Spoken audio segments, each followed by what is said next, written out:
விஜய் விறுவிறுன்னு அரசியலில் வந்து வேகம் காட்ட ஆரம்பிக்கிறாரா? இல்லை வெறுவெறுலாம் வரல. அவர் இன்னமும் நத்தையாக தான் நகர்ந்துட்டு இருக்கார். முயல் வேகத்தில் பாய வேண்டியவர் நத்தை வேகத்தில் நகர்ந்து கொண்டிருக்கிறார். அதுதான் அவர் பிரச்சனையே. இன்னொன்று, அடுத்த எலெக்ஷன் வரலாறு காணாத பணப்புழக்கம் இருக்கும், வரலாறு காணாத அட்டூழியம் நடக்கும், இதுவரை நினைத்து பார்க்காத அவலங்கள் அரங்கேறும். தமிழ்நாடு வரலாறுலேயே மிக மிக மிக மிக கேவலமான தேர்தலாக 26 தேர்தல் இருக்கும். எழுதி வைத்துக் கொள்ளுங்கள். திமுக பிஜேபி ரெண்டு பேருமே இங்கே மாநில அரசுனா அங்கே மத்திய அரசு, முட்டையில் மாநில உளவுத்துறைன்னா அவங்ககிட்ட மத்திய உளவுத்துறை. அதிமுகவை பிஜேபி சாப்பிடும். காற்றுல வந்து விஷமாக பரவுதுன்னு அந்த மாதிரி பரவுது. என்ன போடுறாரு அமித்ஷா?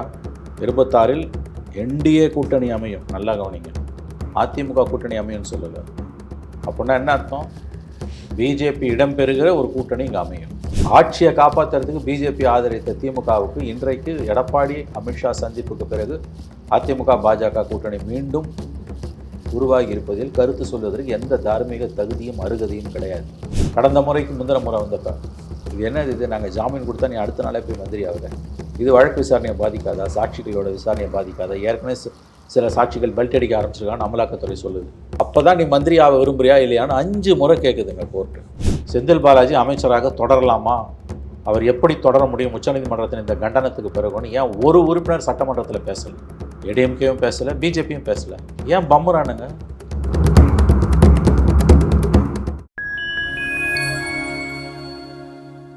பாயிண்டம் மீடியா நேயர்களுக்கு வணக்கம். நான் உங்கள் சங்கீதூபன். நம்ம சிறப்பு நிகழ்ச்சியில் நம்மோடு இணைந்திருக்கிறார் மதிப்பிற்குரிய மூத்த பத்திரிகையாளர் திரு மணி அவர்கள். வணக்கம் சார். சார் வணக்கம். தமிழக வெற்றிக் கழகத்தின் பொதுக்குழு மற்றும் செயற்குழு கூட்டம் வந்து நடக்குது. அதே வேளையில் வந்து விஜய் அவர்களுடைய சுற்றுப்பயணம் குறித்தான அறிவிப்புகளும் இடம்பெற வாய்ப்பு இருக்கு அப்படிங்கிறது சொல்றாங்க. விஜய் விறுவிறுன்னு அரசியலில் வந்து வேகம் காட்ட ஆரம்பிக்கிறாரா? இல்லை வெறுவெறுலாம் வரல. அவர் இன்னமும் நத்தையாக தான் நகர்ந்துட்டு இருக்கார். முயல் வேகத்தில் பாய வேண்டியவர் நத்தை வேகத்தில் நகர்ந்து கொண்டிருக்கிறார். அதுதான் அவர் பிரச்சனையே. ஏன் அப்படி இருக்காருன்னு தெரியல. கட்சி ஆரம்பித்து 1 வருஷம் 1 மாதம் முடிய போகுது, 13 மாதம் முடியுது. விக்கிரவாண்டியில் ஒரு கூட்டத்தில் பேசினார், அப்புறம் பரந்தூரில் பேசினார், வேறு எங்கேயுமே வரலையே அவர். ஆகவே முழு அளவில் ஒரு அரசியல்வாதியாக அவர் இன்னமும் களத்துக்கு வரவில்லை என்பதுதான் உண்மை. இதில் பொதுக்குழு நடக்குது. பொதுக்குழு அவங்க என்ன தீர்மானம் போடுறாங்கன்னு பார்க்கணும். கன்னியாகுமரியிலேருந்து சென்னை வரைக்கும் பாத யாத்திரை போவாருன்றாங்க. அப்படி போனாவது நல்லது, மக்கள் மத்தியில் ஒரு எழுச்சி வரும். பிரச்சனைகளை கையில் ஏற்று ஒரு போராடலைன்னா விளங்காது. as simple as it is. ஆனால் தாவேகா வந்து அதிமுகவுடன் கூட்டணி வைக்கும் அப்படிங்கிறதுல வந்து இடையில வந்து பேசப்பட்டது. ஆனால் தற்போது பாஜகவுடன் அதிமுக நகர்ந்திருப்பதன் காரணமாக இப்போ தாவேகா வந்து தனித்து தான் போட்டியிட சூழ்நிலைக்கு தள்ளப்பட்டிருக்காங்க. உண்மை. அமித்ஷாவை எடப்பாடி பழனிசாமி சந்தித்த பிறகு ஏற்பட்டிருக்கக்கூடிய யதார்த்தம் என்பது தாவேகா தனித்து விடப்பட்டிருக்கிறது. தனியாக மட்டுமே விஜய் களம் காண வேண்டும். எப்படி பார்த்தாலும் 26 அவரால் பெரியதாக எதுவும் சாதிக்க முடியாது. மேபி 31 சாதிக்கலாம், 26 சாதிக்க முடியாது. எடப்பாடி அமித்ஷா சந்திப்பின் ஃபஸ்ட்டு கேஷுவல்ட்டி, அதாவது பலி விஜய் தான். அவரால் ஜெயிக்கலாம் முடியாது. ஓட்டை வேணால் உடைக்கலாம். யார் ஓட்டை உடைப்பாருன்றது தான் $1 மில்லியன் கொஸ்டின். யாருக்கு அட்வான்டேஜ்ன்றது தான். இப்போ இதுக்கு முன்னாடிலாம் வந்து 5 முனை போட்டி உருவாகும் அப்படின்னு சொல்லிட்டு விமர்சனம் வைக்கப்பட்டது. தற்போது 3 முனை போட்டி அப்படிங்கிற ஒரு இடத்தை நோக்கி நகரும் போது அப்போ 3வது ஆப்ஷனாக மட்டும்தான் தாவேகா இருக்கும் அப்படிங்கிறத புரிஞ்சுக்கலாம். ஆமாம், 3வது இடம் தான் உங்களுக்கு. அதில் எந்த சந்தேகமும் உங்களுக்கு வேணாம். யார் நம்பர் 3 தான். ஆறுதல் பரிசு தான் உங்களுக்கு கிடைக்கும். வின்னர் அண்ட் ரன்னர் வந்து யாருன்னு நமக்கு தெரியல. திமுக வின்னராகவும் இருக்கலாம், ரன்னராகவும் இருக்கலாம். எடப்பாடி வின்னராகவும் இருக்கலாம், ரன்னராகவும் இருக்கலாம். ஆனால் ஆறுதல் பரிசு விஜய்க்கு உறுதி செய்யப்பட்டு விட்டது. அதில் எந்த சந்தேகமும் வேணும். Consolation prize for Vijay has been confirm. Vijayakanth ஜெயித்தது போல 1 எம்எல்ஏ 2 எம்எல்ஏ எனக்கு தெரிஞ்ச வாய்ப்பு குறைவு. இன்னொன்று, அடுத்த எலெக்ஷன் குகன் பணம் மிக மிக பெரிய அளவில் விளையாட போகுது. அடுத்த ஆண்டு நடைபெற போகிற தமிழக அரசியல், தமிழக தேர்தல் நம்ம எல்லாரும் பார்க்க தான் போகிறோம். வரலாறு காணாத பணப்புழக்கம் இருக்கும், வரலாறு காணாத அட்டூழியம் நடக்கும், இதுவரை நினைத்து பார்க்காத அவலங்கள் அரங்கேறும். தமிழ்நாடு வரலாறுலேயே மிக மிக மிக மிக கேவலமான தேர்தலாக 26 தேர்தல் இருக்கும். எழுதி வைத்துக் கொள்ளுங்கள். ஆனால் 2 பேரும் வந்து வெறியாட்டத்தின் உச்சத்தில் இருக்கிறார்கள். திமுக பிஜேபி 2 பேருமே இங்கே மாநில அரசுனா அங்கே மத்திய அரசு, முட்டையில் மாநில உளவுத்துறைன்னா அவங்ககிட்ட மத்திய உளவுத்துறை. பிஜேபி கிட்ட பணம் இருக்குன்னா அது இணையான பணம், கிட்டத்தட்ட அது இணையான பணம் திமுக கிட்டே இருக்குது. திமுக விட பணம் பிஜேபிக்கு அதிகமாக இருக்குது. ஆனால் பிஜேபி எதிர்க்கிற அளவுக்கு களத்தில் பணத்தை விலை இறக்கிறதுக்கு திமுகவும் தயாராக தான் இருக்குது. அவன் 11 வருஷம் சுரண்டி சேர்த்துருக்காங்க, இவங்க 4 வருஷம் சுரண்டி சேர்த்துருக்காங்க. எல்லாம் ஈக்குவல் தான். தானிக்கு தீனின்னும் கூட்டி கழிச்சு பார்த்தா எல்லாம் சரியா 2 பேரும் சமம் தான். அட்டூழியத்தை பண்ணுறதில்ல. இதில் விஜய் எங்கே வந்து நிற்பார்? நடுப்புற இவங்களோட அவரை ரெண்டு திமிங்களுக்கு மத்தியில் சிறுமீன்களுக்கு ஏது இடம்? 2 திமிங்களுக்கு மத்தியில் சிறுமீன்களுக்கு ஏது இடம்? இப்போ நீங்கள் சொல்வதை பார்க்கும்போது அப்போ திமுக வெர்சஸ் பாஜக அப்படிங்கிற மோதல் வந்து களத்திலே பயங்கரமாக எதிரொலிக்கும். பயங்கரமாக எதிரொலிக்கும். அதிமுகவை பிஜேபி சாப்பிடும். நல்லா கவனிங்க, எடப்பாடி பார்த்துட்டு வெளியில் வராரு. ஆனால் நாளைக்கு உங்ககிட்ட ப்ரெஸ்ஸை பார்க்குறேன் அப்படின்றாரு. 10வது நிமிஷம் ட்வீட் பண்ணுறாரு. இன்றைக்கி தொழில்நுட்பம் எவ்வளோ தூரம் வளர்ந்துருக்குன்னா, இப்போ தொலைக்காட்சியில் பேசினா அந்த தொலைக்காட்சி இணைப்பு இருக்கவங்க அதை பார்க்க முடியும். அஃப்கோர்ஸ் யூடியூப்பில் பார்க்கலாம். ஆனால் அதுக்கு நீ யூடியூப்புக்குள்ளே போய் அங்கே இதெல்லாம் பார்க்கணும். ஆனால் ட்வீட் பண்ணால் உலகம் பூரா அதை விட விரைவாக ட்விட்டரில் பரவுது. அந்த காலத்தில் தந்தி மாதிரி ஈஸியாக தந்தி குறிப்பிட்ட ஒரு ஆளுக்கு போவாங்க. இது உலகம் பூரா ட்விட்டரில் எவன் இருக்கானோ அவனுக்கெல்லாம் போகுது. ட்விட்டரில் இல்லாதவனுக்கு இருக்கிறவன் சொல்லிட்டு போகிறான். ஆமாம், ஸ்ப்ரெட் ஆகுது, நியூஸ் ஸ்ப்ரெட் ஆகுது. காற்றுல வந்து விஷமாக பரவுதுன்னு வாங்கலாம், அந்த மாதிரி பரவுது. என்ன போடுறாரு அமித்ஷா? 26ல் என்டிஏ கூட்டணி அமையும். நல்லா கவனிங்க, அதிமுக கூட்டணி அமையும்னு சொல்லலை. அப்படின்னா என்ன அர்த்தம்? பிஜேபி இடம்பெறுகிற ஒரு கூட்டணி இங்கே அமையும். அப்போ பாஜக தலைமையில் தான் மற்ற கட்சிகள் கூட்டணி. பாஜக அதை சொல்லலை, அது செய்ய மாட்டாங்க. அதிமுக தலைமையில் தான் கூட்டணி அமையும். இப்போதைக்கு நிதிஷ்குமாரை எப்படி வளர்த்து விட்டாங்க? நிதிஷ்குமார் கையெல்லாம் ஆடுது. மேடையில் பேசும்போது கண்டதை பேசுகிறாரு. நேஷ்னல் ஆந்தம் பாடும்போது பக்கத்தில் உட்காந்து சீஃப் செக்ரட்டரி தோலை தட்டி ஹீன்னு சிரிச்சுன்னு இருக்காரு. என்ன நடக்குதுன்னே தெரியல. தன் நிலை பிறழ்ந்து கொண்டிருக்கிறார் நிதிஷ்குமார். ஆனால் அவர் தான் பிஜேபி அங்கே விட்டு வச்சிருக்கு. இப்போ அவர் காலத்துக்கு பிறகு அப்படியே இழுத்துருவான். ஐக்கிய ஜனதா தலைமை டோட்டலாக கபலீகரம். சிவசேனா பால் தாக்கரேக்கு பிறகு என்ன நடந்தது? ஷிண்டே உத்தவனும் பிரிச்சாமா. நிதிஷ்குமாருக்கு பிறகு என்ன நடந்துக்கிட்டு இருக்குது? அது அதிமுக நடக்கும், கண்டிப்பாக நடக்கும். இல்லை, ஐக்கிய ஜனதா தளம் கட்சியில் இருக்கவங்க எல்லாருமே வந்து சோசியலிஸ்ட்னு வெளியே சொல்கிறாங்க. ஸோ அப்படி இருக்கிறவங்க எப்படி பாஜக வலதுசாரி கட்சியில் போய் சேரும்? அதெல்லாம் செக்யூலரு சோசியலிசம் அதெல்லாம் எவன் வேணால் எவன் கூட வேணால் சேர்ந்துப்பான். எவனுக்கும் விவஸ்தை கிடையாது. அதுதான் உண்மை. இந்த கட்சி அந்த கட்சின்னு எதுக்கு திட்டினா தான் நான் சொல்கிறேன். இன்றைக்கி அதிமுக நிலைமையில் திமுக இருந்ததுன்னா திமுக பிஜேபி கூட போய் சேர்ந்தவங்க தானே இவங்க. ஆட்சியை காப்பாற்றுறதுக்கு போய் வாஜ்பாயோட கருணாநிதி சேரல. என்ன சார் எதுக்கு சேர்ந்தார்?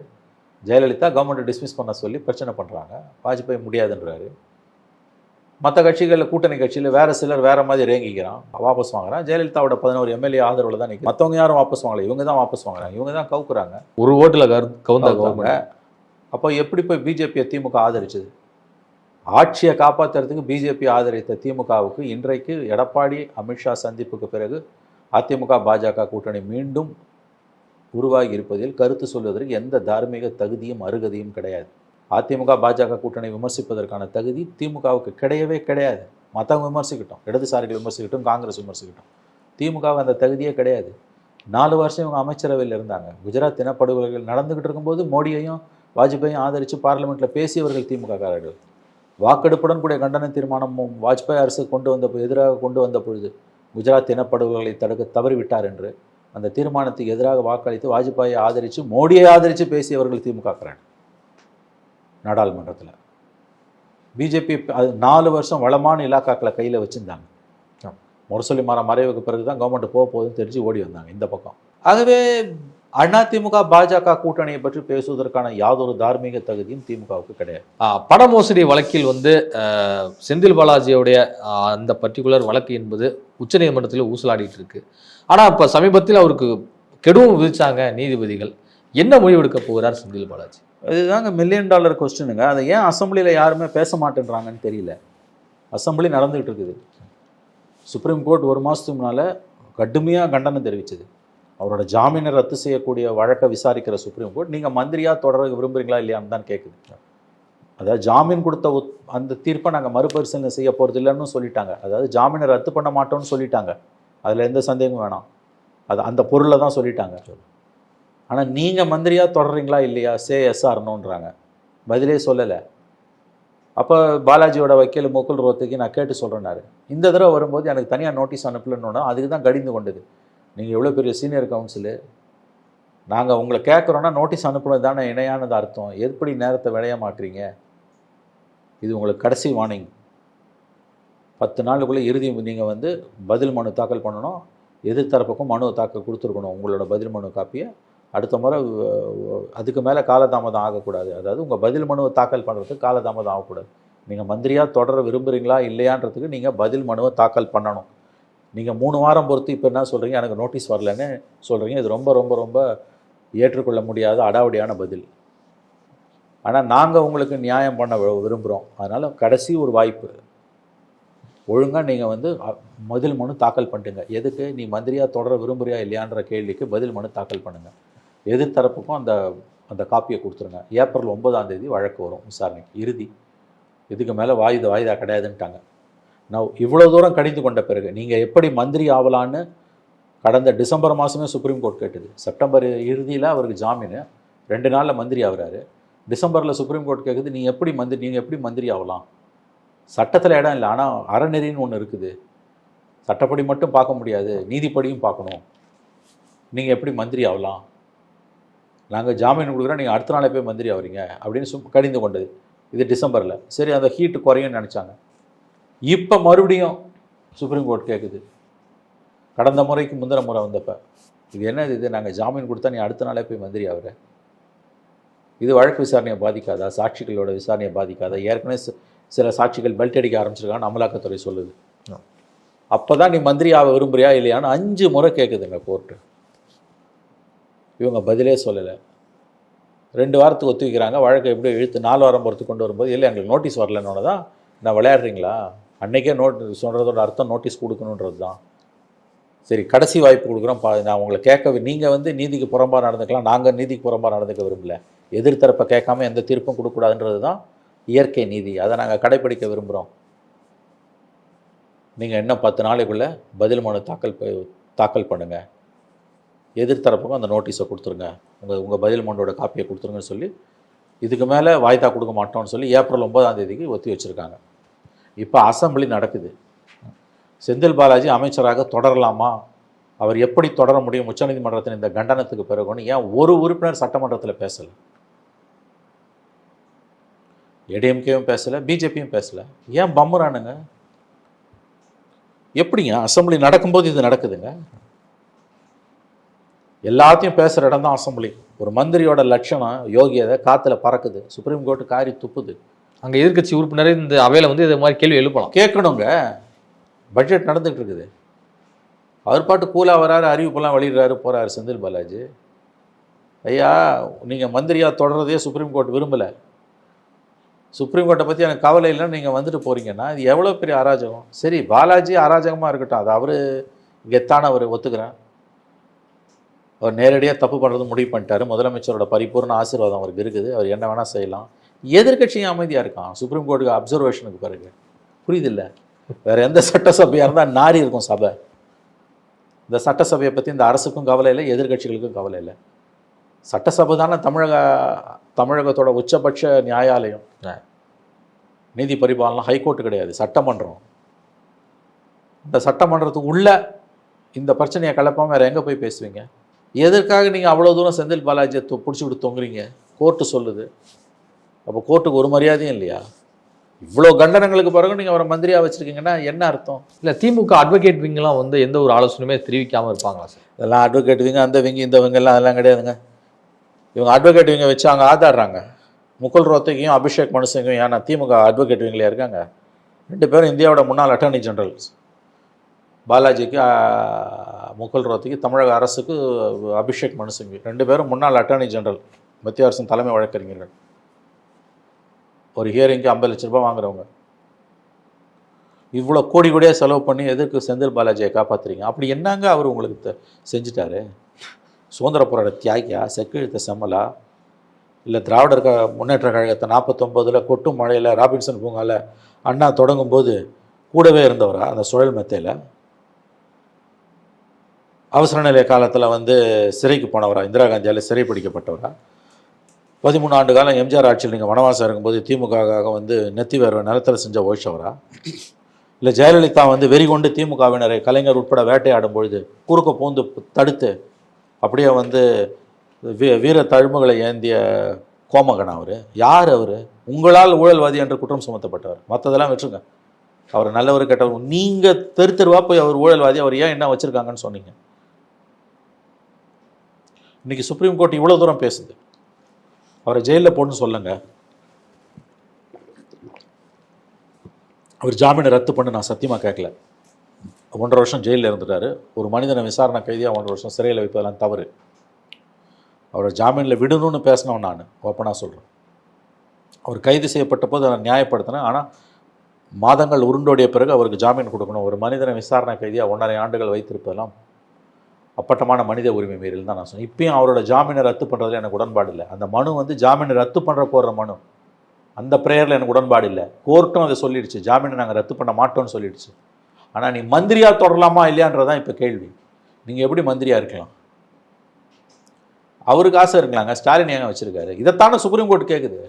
இதில் முக்கியமான விஷயம் என்னென்னா, 4 மாதமாக சுப்ரீம் கோர்ட்டு தன்னுடைய கண்டனங்களை மிக வலுவாக பதிவு செய்து கொண்டே இருக்கிறது. அசம்பிளி நடக்குது, ஒரு உறுப்பினர் எதிர்க்கட்சி உறுப்பினர் பிரச்சனையை கலப்பல. அப்போ செந்தில் பாலாஜி விஷயத்தில் இந்த மௌனத்துக்கு என்ன காரணம்? எதிர்க்கட்சிகளோட மௌனத்துக்கு. எனக்கு முதலமைச்சரோட மௌனமும் திமுகவோட மௌனமும், திமுகவை ஆதரிக்கக்கூடிய கொத்தடிமைகளான கூட்டணி கட்சிகளோட மௌனமும் எனக்கு புரியுது. எதிர்க்கட்சிகள் திமுக, அதிமுகவும் பாஜகவும் ஏன் அசம்பிளிக்குள்ளே பேசாமல் இருக்காங்க? அசம்பிளிக்குள்ளே நீங்கள் ஒரு பெரிய பிரச்சனையை கலப்பணும்ல. இப்போ நீங்கள் சொல்கிறத பார்த்தா இந்த வழக்கில் போகிற போக்கு எல்லாமே பரிசீலிக்கும் போது ஒரு பீதியில் தான் இருக்காங்களா செந்தில் பாலாஜி? ஆமாம், நேச்சுரலாக அவன் ஜாமீனை ரத்து பண்ண மாட்டான். எனக்கு தெரிஞ்சு மறுபடியும் சொல்கிறேன், ஜாமீனை ரத்து பண்ண வாய்ப்பு மிக மிக குறைவு. அது உச்சநீதிமன்றமும் தெளிவுபடுத்திடுச்சு. நாங்கள் அவருக்கு ஜாமீன் கொடுத்த அந்த தீர்ப்பை நாங்கள் மறுபரிசீலனை செய்ய விரும்பவில்லைன்னு சொல்லிட்டாங்க. அதாவது இந்த ஜாமீனை ரத்து பண்ணக்கூடிய இந்த வழக்கோட மெயின் ப்ரேயரை அவங்க ஏற்றுக்க தயாராக இல்லைன்னு சொல்லிட்டாங்க. ஆனால் நீங்கள் எப்படி மந்திரியாக இருக்கலாம்னு கேட்குறாங்க. கிட்டத்தட்ட 2000க்கும் மேற்பட்ட 3000க்கும் மேற்பட்ட சாட்சிகள் இருக்குது. அவங்க பாதிக்கப்பட மாட்டாங்களா? ஏற்கனவே பல்டடிக்க ஆரம்பிச்சோம் சாட்சி இல்லான்னு அமலாக்கத்துறை சொல்லுது. நீங்கள் எப்படி மந்திரியாக இருக்கலாம்னு திரும்ப திரும்ப உங்களை பார்த்து உச்சநீதிமன்றம் கேட்குது. அசம்பிளிக்குள்ள யாருமே பேசல. இது இப்போ தமிழக சட்டமன்றம் எவ்வளோ தூரம் உங்களுக்கு வந்து ஆளும் கட்சிக்கு சாதகமான ஒரு நிலைப்பாட்டில் இருக்குது. இதே அதிமுக ஆட்சியில் இருந்துதான் திமுக ரணகலமாக்கிறோம், சபையை ஆக்கணும். அதுக்கு தானே நான் உனக்கு ஓட்டு போட்டு அனுப்புகிறேன் எம்எல்ஏவை. இந்த ரோடு சரியில்லை, காவா சரியில்லை, கக்கூஸ் அடிச்சுக்கிச்சு, பல்பு எரியல, கொசு தொல்லை, இதெல்லாம் கவுன்சிலர் பார்க்க வேண்டிய வேலை. எம்எல்ஏ ஓரளவு அதை பார்க்கலாம். மெயின் இந்த மாதிரி இஷ்யூஸை பற்றி தான் எம்எல்ஏ பேசணும். செந்தில் பாலாஜி விஷயத்தில் திமுக தரப்பு, முதலமைச்சர் தரப்பு மட்டுமல்ல, தமிழக எதிர்க்கட்சிகளின் போக்கும் மிகுந்த வேதனையானதாகவும் ஏமாற்றம் அளிப்பதாகவும் இருக்கிறது. இதுவரை உங்கள் பல்வேறு கருத்துக்களை உங்களுக்கு நன்றி.